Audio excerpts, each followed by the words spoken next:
lige så meget bare på den. Ja, må. Nej, det er det ikke. Jeg tror, det er Du ser så. Det er jo... Jo, det er det faktisk. Det var ikke så jeg var 2 siden. Og vi skulle starte en show. Ej, fuck, så er det fedt. Jeg vil bare klippe lortet ud. Ja. Klippe lortet ud. Jo, vi skal ikke. Ja, vi slapper af. Men jeg satte den forkert. Så. Nej, det kan jeg slet ikke ud. Jeg havde arbejdet på det første år. Jeg stinker stadig høj, Max. Nu kender jeg faktisk en, der er sådan noget officiator. Hvert år siger mere end 2.000 par ja til den. Psych! Vi skal ikke læse med kedelig hæve i gang. Fordi lortet er billigt.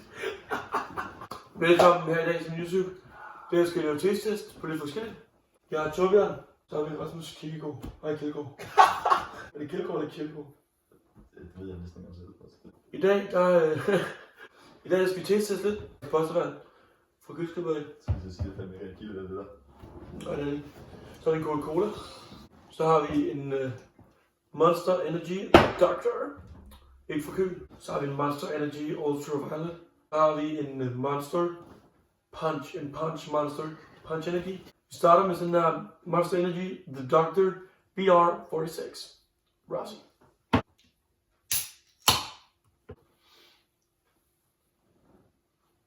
Dufter af Fanta. Ja, det gør det faktisk bare. Det smager sikkert også faktisk bare bare Fanta, det lufter det bare. Ja, det er Monster. Om den over, så er det Spanish for small spil of guava. Altså, hvis man kigger på den, så kan man se, at jeg ved godt ikke detaljerne på den her monster. Altså, og farven den er meget indtydelig. Det smager faktisk ret meget appelsin. Det smager mere appelsin end Fanta. Jeg ved ikke lige, hvad jeg skal synes om den. Tyre noget så kynse. Nej, det er slet ikke rigtig tyre sig deri. Det er falsk, eller det er ikke falsk opsætning. Det er... Der skal vi ikke rate dem, eller hvad? Jeg prøver lige hurtigt inden, jeg kan med hestesider, det er sådan det dyreste form for whisky. Det er ikke Rasmus. Det er ikke det, han kan godt bruge noget hestesæde. Det er ikke fordi, det smager dårligt. Men jeg har heller ikke tænkt mig at købe den igen. Så jeg synes ikke, den er jo ikke direkte skrællet ved. Det er fordi, den smager for meget frugt. Det kan jeg ikke rigtig lide. Det er den der fuck, det er jo længst monster.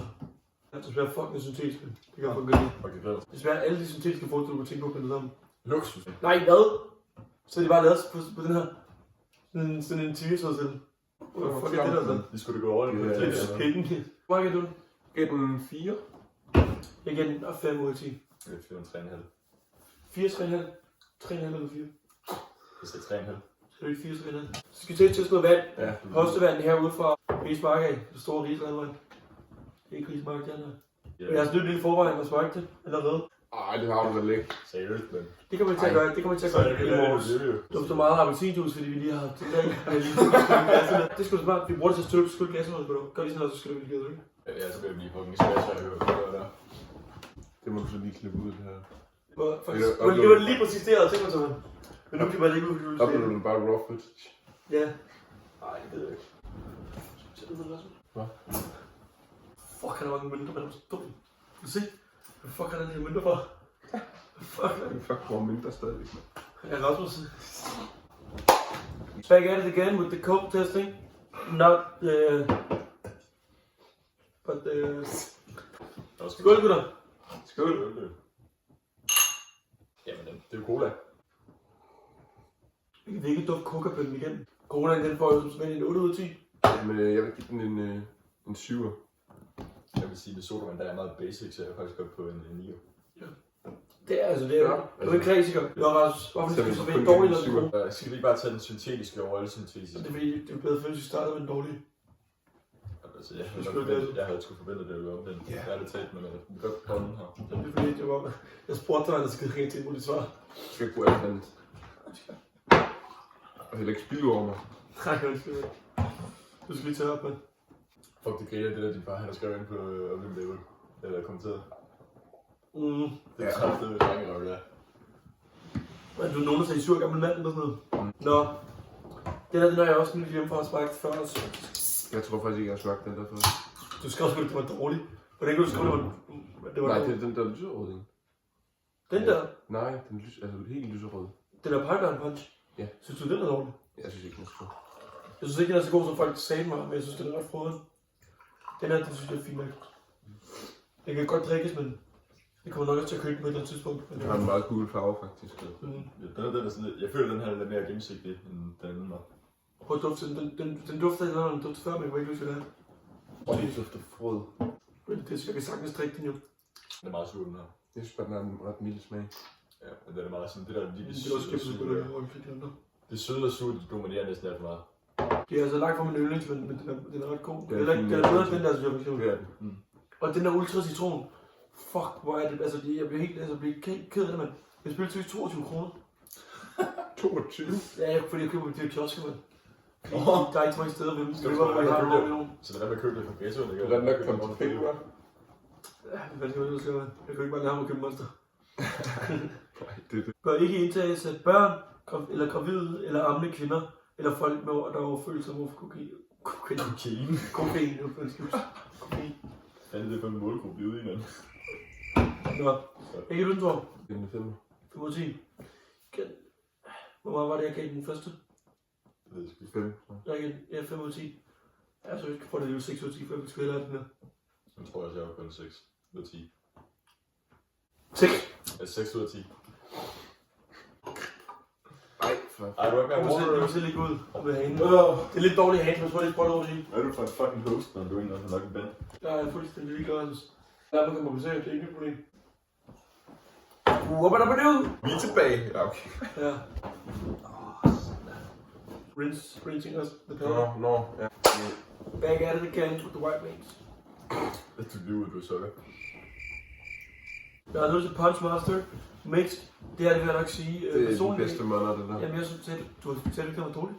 Nej, den er helt lyserød for helvede. Nå ja, fuck, hvor er jeg dum, mand. Ja, men ja, det her, det vil jeg også sige, er min egen yndlings.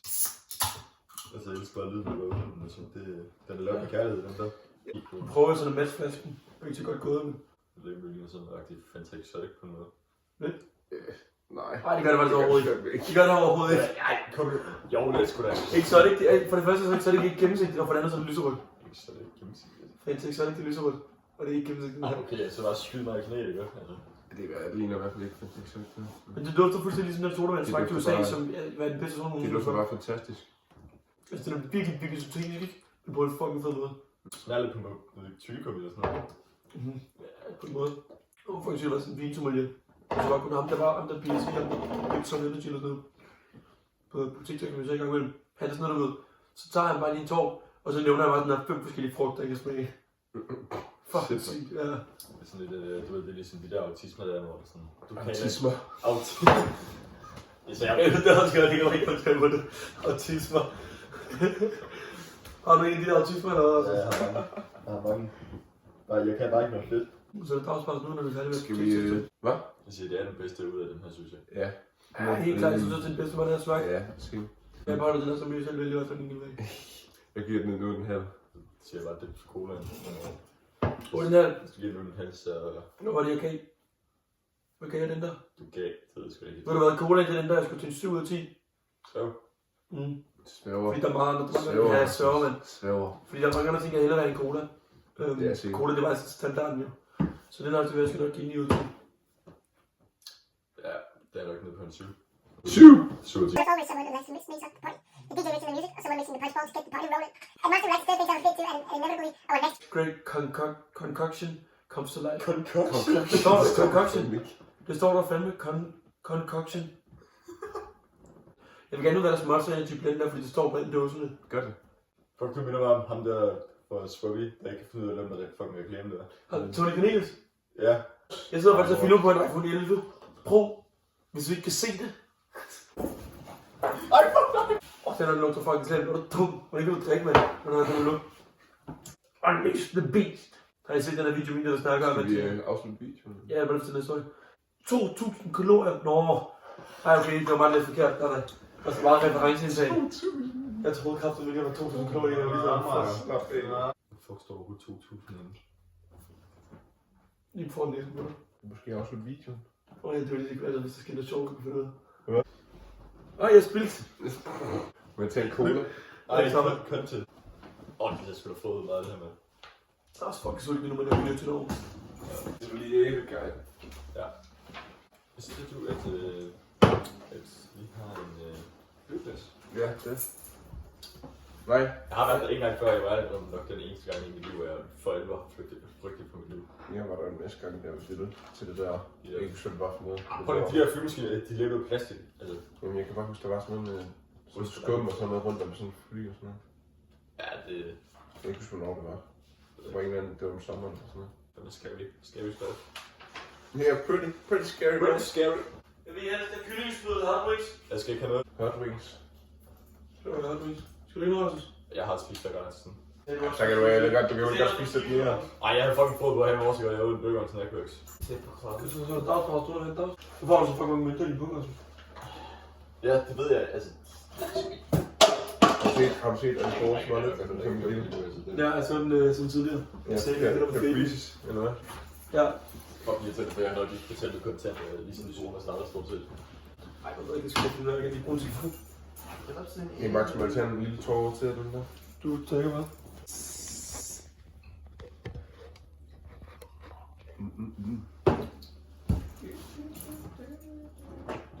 Fuck, det stinker den der frugt der. Ja, det kan virkelig fedt. Jeg har også lidt dårlig mave. Jeg kan ikke smage Men tak fordi I så med. Så med i næste video, for nok komme ud om et halvt år eller noget. Ja. Det er ikke noget løgn, jo. Peace.